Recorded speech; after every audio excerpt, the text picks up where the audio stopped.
Anthea, your new book is due out at the end of January, Liftman. What's it about? Liftman is about a 7-year-old boy. He lives in London, and his mother takes him, without explaining why, one day to live in a spiritual community in India. And the book is about what he makes of that time in India and his questions about why he's there. You were a member yourself of a spiritual community in India for a number of years, which some have described as a cult. How much did your own experience inform the book? Well, I certainly couldn't have written this book if I hadn't been part of a spiritual community. I find it very difficult to use the word cult ever, even though I have looked up what a cult is, and many of the rules that dictated that community do match with what a cult is, but it's a word I avoid as much as possible and let other people use that word, and I think of it as a community. One interesting aspect of the book is the dislocation that the protagonist Casper feels. How much did that reflect your own experience of being brought up in a middle-class household in England and then adopting the mores, the beliefs, and indeed in some cases the dress of an Indian movement? Well, for Casper in Liftman, he is only 7, and so he's much more malleable. He can easily slip into that, and actually he doesn't like school, and he's an artist, and he actually loves the time in India at the beginning because he's freed of all constraints and so on. For me, I just left Oxford, and I think my parents had high hopes for me to get married or have a good career. So in my case, it was a very different situation. I think everyone in my family was deeply shocked at the jump from one culture to another, and I think it's I actually think it's dangerous to lift someone out of one culture and take them into another, and particularly with no explanation.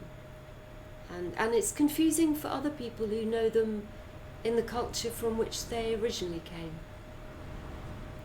One element that struck me in reading Liftman was the part that deception plays in the book. The protagonist is deceived at a minor level when his watch goes missing in the dormitory. He's deceived in a much larger sense because the true details of his background are hidden from him. Were you trying to present a view that suggests that because we're all mortal, the search for spiritual perfection is always going to be flawed because of instances such as the deception that you chronicle in the book? We're all human.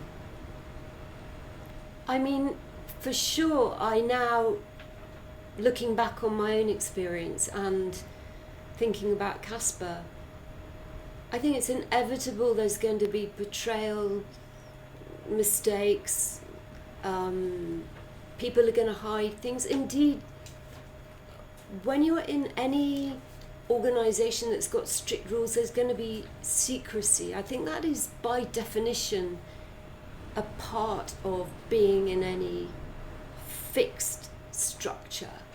So the betrayals in Liftman for Casper are absolutely fictional. They really are.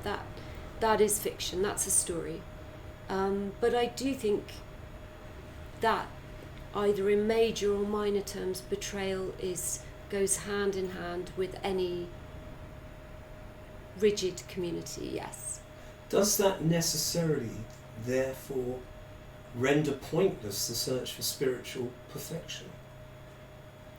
That's such a good question. Should we aim for perfection? I have big issues with the word perfection. I know several perfectionists in my life, students. I'm a teacher and I've had students who've really struggled with that.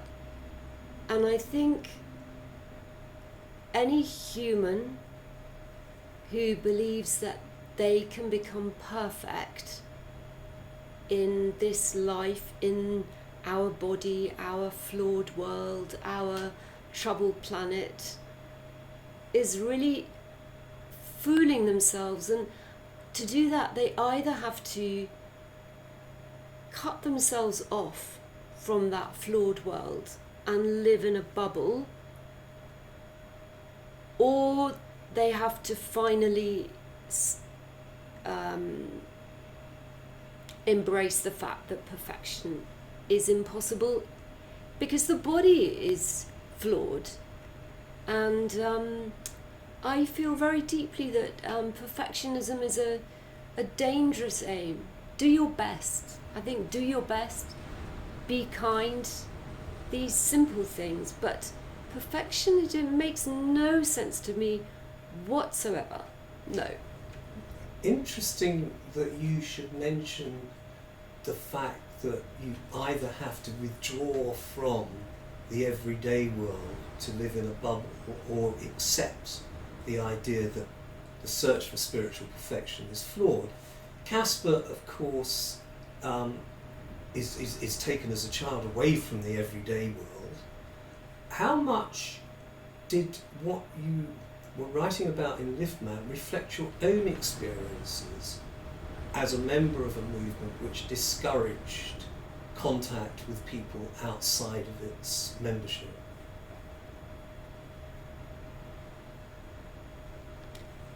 It's always different because Caspar's a child, so he'll accept anything as a 7-year-old and embrace it.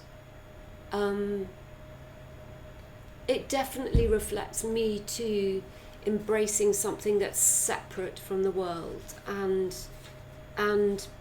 being encouraged into and drawn into and enjoying being in a place that's free of all the muddle of the world, because there's such clarity in being in that kind of setting. It's beautiful. It's beautiful. It's beautiful and dangerous.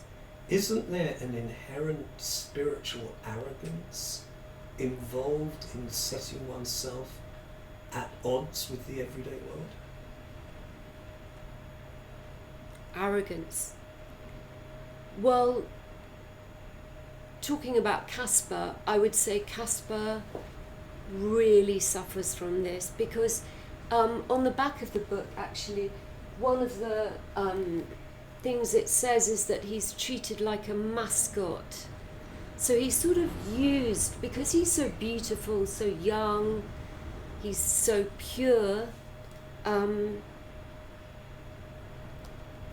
What was the question? Is it dangerous? No, what did you just say? Isn't there a degree of spiritual arrogance inherent in such communities which hold themselves to be above the everyday? Definitely, and especially for a child, because if you tell a child, you are beautiful, you are special, you are chosen, you are our best student, then you're really setting them up for a fall. You really are setting them up for a fall. And that, I think, I also had some experience of that myself. I think I made myself fall, but I I feel very sorry for Caspar, because I think that's in a way the ultimate betrayal, to say, Caspar, you are brilliant, and then put him somewhere where that brilliance has no currency. By the sounds of it, he is fated by the organisation. Did that reflect your own experiences when you first joined the movement that you belonged to? Fated and fated, it's such a great word, isn't it? So, was I fated, as in fate, F-A-T-E, to join that? I'll never know the answer to that, but I do believe in fate. The other word, which is in a way more interesting, the F-E-T-E-D, celebrated. Casper is certainly celebrated. And I was also, and I had a fabulous time, because I had been spun in circles when I was at university under a Marxist regime that didn't believe in the individual. And I think that's what really attracted me to this community, which celebrated the individual. And because I could string a sentence together, I could articulate some of the more, to the Western thinker, outlandish ideas. I was fated, I was celebrated, I was loved, cherished. I had a fabulous time, and I'm so grateful for that.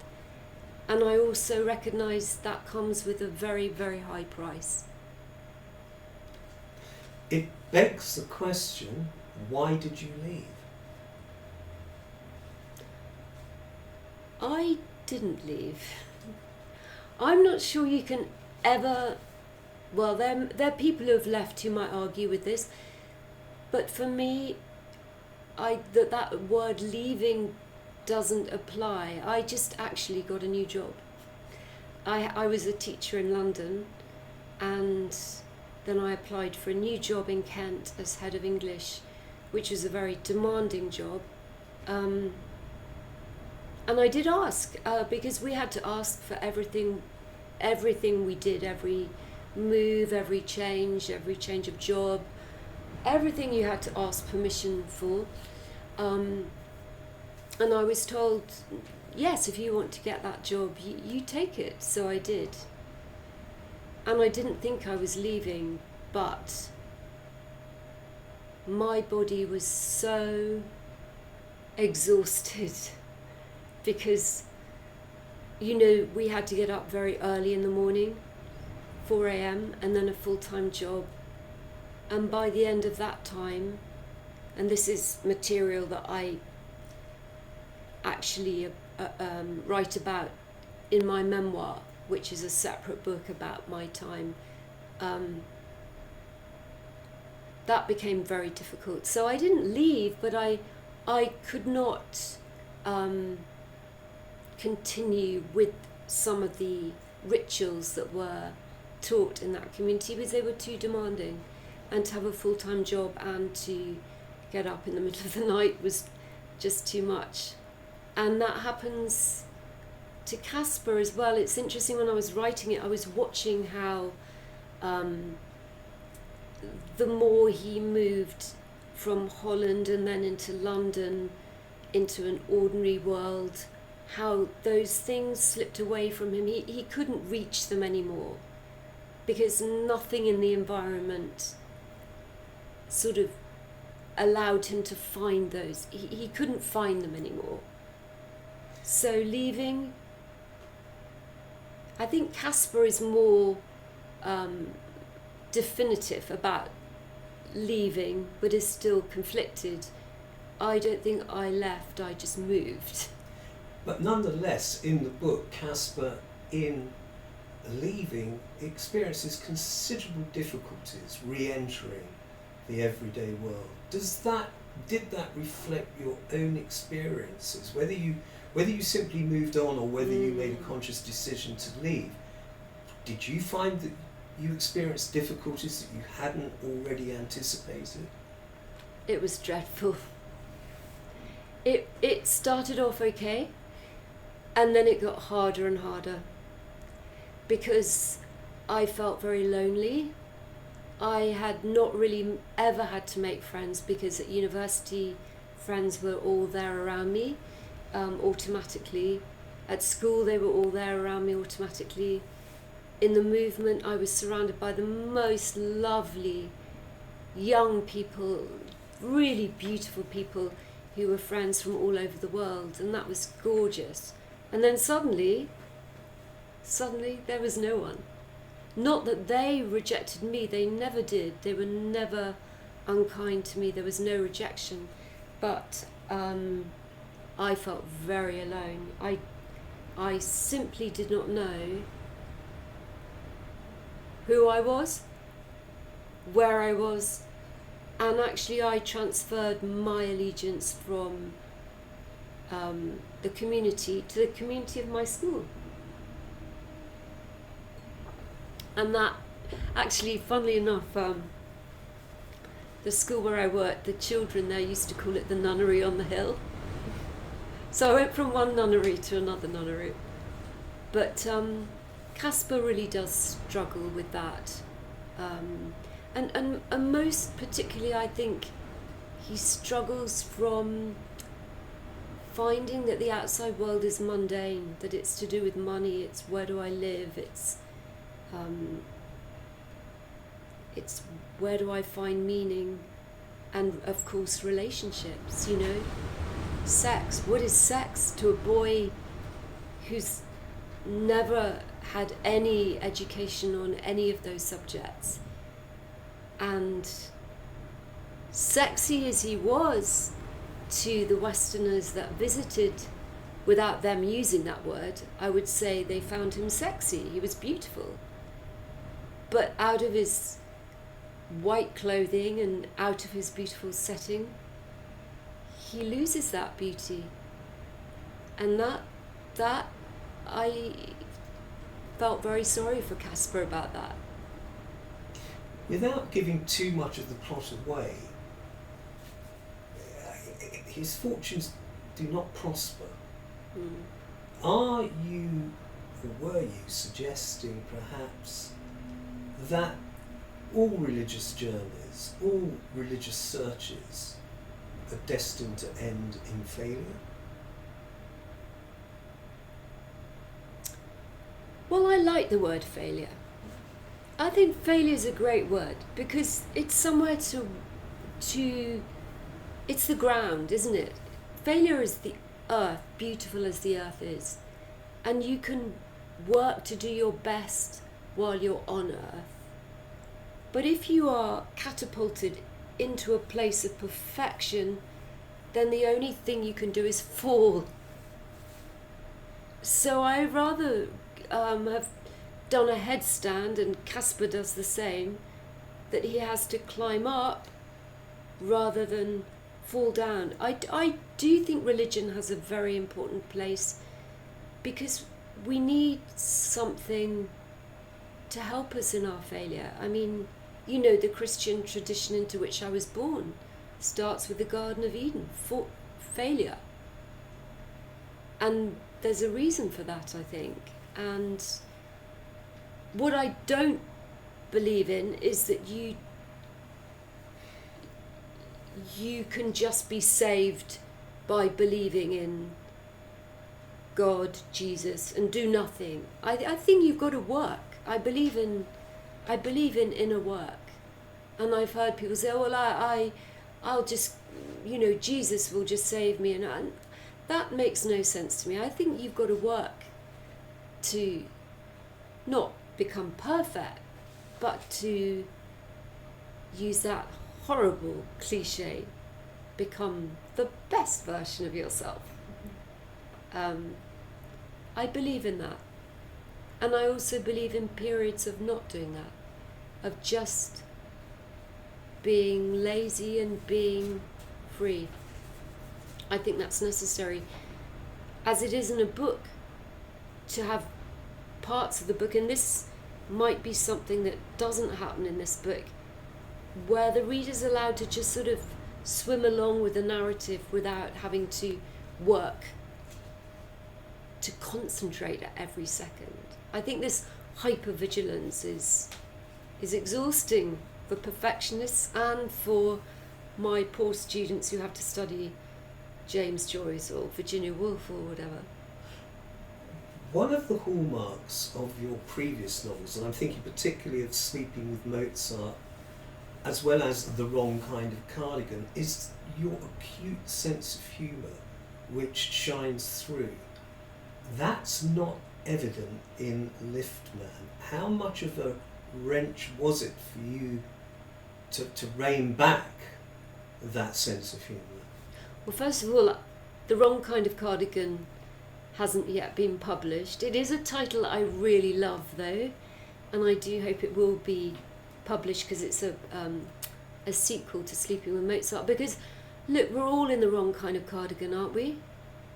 We feel like we've got the wrong colour eyes, we're in the wrong house. It's always, am I doing this right? So I think I love the humour in that title.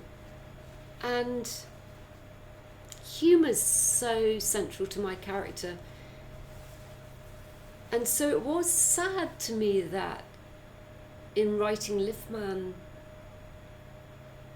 I couldn't employ that part of myself, but then every book makes its own demands, and that book, in a way, would not let me use humour. I couldn't. Although there's some joy when there's the opening descriptions of Caspar as a boy, feeling free. But it's not a funny book, and that's a shame, and I'm sorry to all the readers about that, because, it's not a funny book. Now, you've mentioned beauty on several occasions during the course of this interview, and a very real sense of the beauty of India does shine through from the book. How often have you been there, and do you miss it? I've been there, I must have been there about 20 times, and the last time I think was 1999, which was 2 years after I left London. Do I miss it? I really miss it. I don't think I have ever seen or been to a more beautiful place than that spiritual mountaintop community. There was something so special about that place, where not only was the setting beautiful, but it was almost as if every object, even though it wasn't like solid gold or terrifically rich, in fact it was very simple. I think maybe now it is quite a wealthy place, but every object seemed to have a kind of resonance, or it became like every object was like a talisman. And I wrote a book which was published actually, which was like snapshots of all those beautiful places, and I really miss that, but I can't go back. I don't think I'll ever go back to that place, because maybe it's best kept as that album, as that memory, and of course it will have changed. In fact, I know it's changed hugely, because it's like over 25 years since I went there. How do you think the movement to which you belonged are likely to react to Liftman?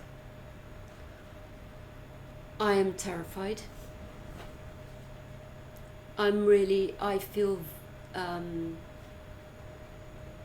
do feel very concerned about it,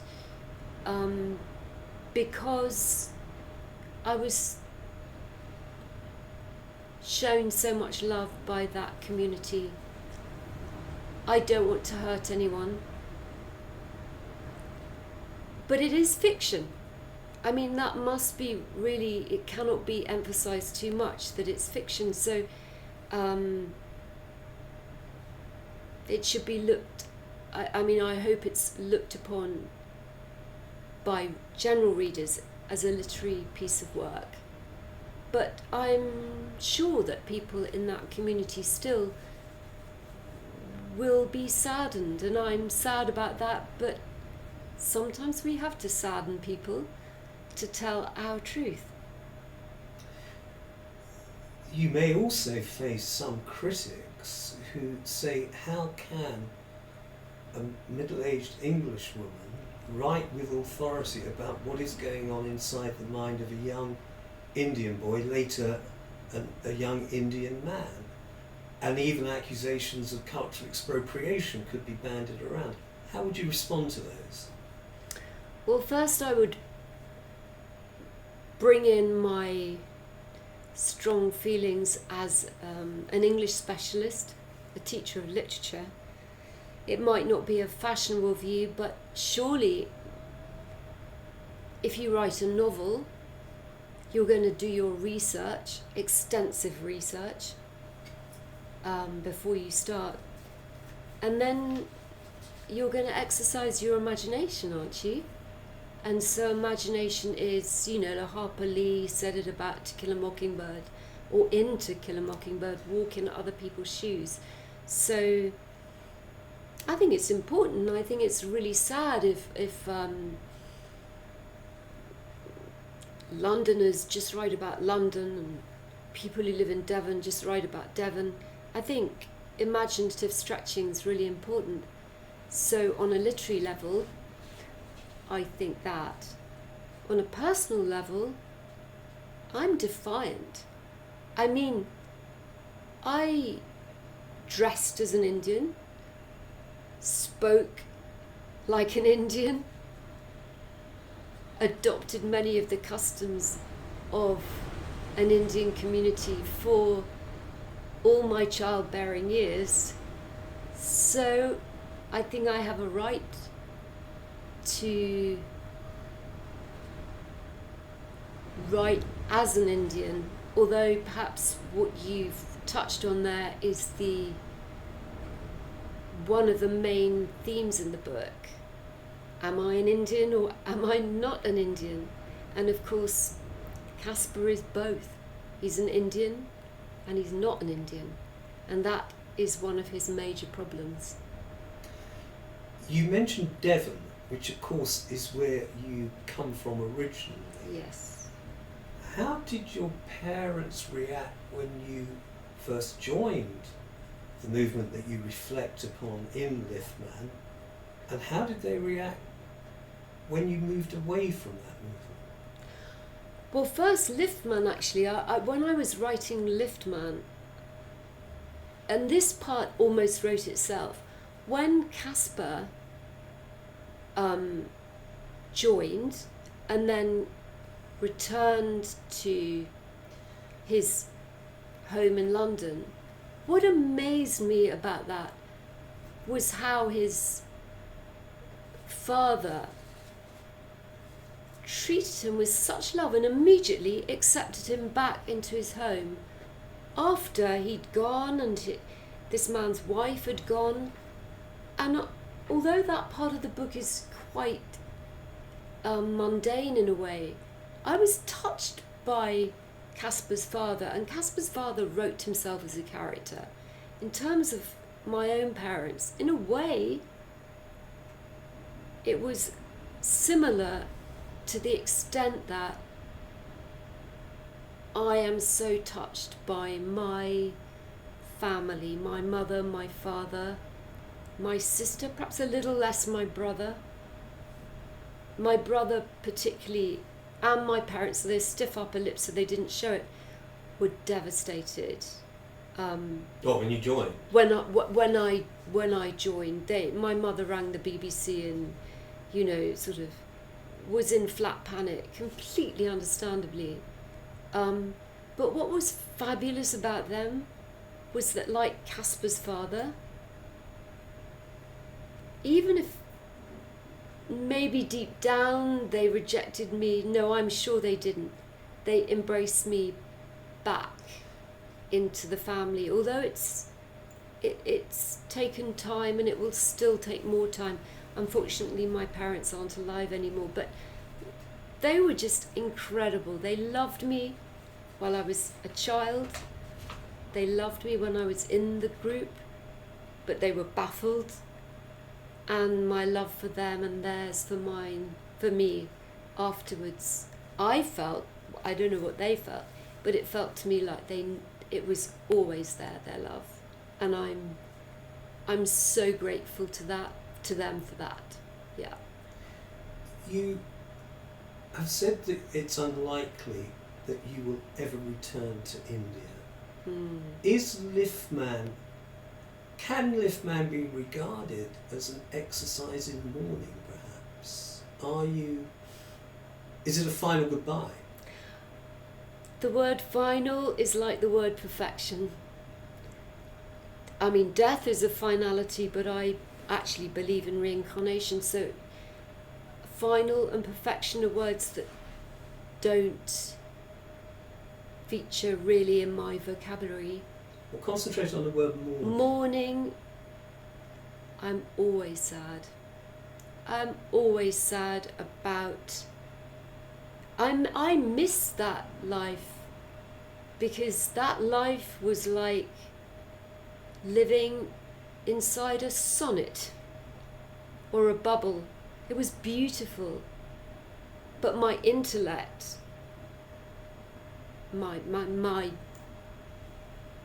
rational self knows that we have to keep growing, and I've kept growing and learning, and perhaps most of all I've had to learn humility, and I think, that's really important. But yes, I mourn for that spiritual community, or I mourn for my belonging to it, and most of all I miss the people. I miss not the people in charge so much, but the people of my own age who are so young, so beautiful, so vibrant, so passionate, so devoted. I miss them, and they're all over the world, and I don't see them, and my connection to them will always be very deep, and the thought of never seeing them again, that's a kind of mourning, isn't it? It's difficult to discern, talking to you, how deep your rejection goes. Do you believe that the people should be warned about the pitfalls as well as the advantages of pursuing a quest for spiritual perfection, bliss? I think, take out perfection, a quest for spiritual, definitely a great thing to do. To live with no spiritual dimension, for me, is unimaginable, so I wouldn't warn anyone against that. But I would definitely, and my parents were of course understandably ill-equipped for this, I would warn anyone who is going to join a community like that one of many things in it. I would, I think in my memoir I've written, anyone who wants to join a community like this should go and have their adrenal glands examined by a specialist. Because honestly, if you want to get burnt out, join a community like that, because I'm still burnt out. I'm still an insomniac. My nervous system is shot, and I don't blame that community, because I was an adult, although I wasn't really. But yes, I really would sit quietly down. In the way, actually, my nephew is a monk, a Catholic monk, and I know from what my brothers told me, and I think the little I know of that, you have to go through stages of seeing if you're right for that lifestyle. You dress in one colour at one stage, another, and you go through a series of very carefully choreographed hoops. And I think that's wise, because I think definitely not everyone is made for living as, let's say, a nun or a monk or whatever. So that didn't pertain in your case. There wasn't No. a series of tests or... There was nothing. You just were there one day and not the next, or you floated in and out. And actually, to use another cliche, which I hate, to be fair, as the politicians say. If someone had said, this will involve, I would have said, no, I'm still going to join. Because I had such a powerful spiritual experience, I would have taken no notice. So I would have joined, but I do rationally think, yes, you should really gently talk someone through. But actually, even in the teachings, it does say, if I remember rightly, if you knew what you were going to experience when you follow a path like this, you wouldn't join. If you knew what you were going to go through. And I think Caspar, well, you couldn't tell a 7-year-old because he wouldn't understand. But if you were told and you were a proper adult when you joined, I think you maybe would have thought twice, and they realised that, so they didn't tell you. And that's wrong. I think that is wrong. Thank you very much, Anthea Church. Thank you, and to anyone who listens to any of these, I don't know if it's going to be a full-on interview or in parts, there is so much to say about this subject, and it's a life's worth of talking, and I can only touch on small aspects of it, but it runs very, very deep. Yes.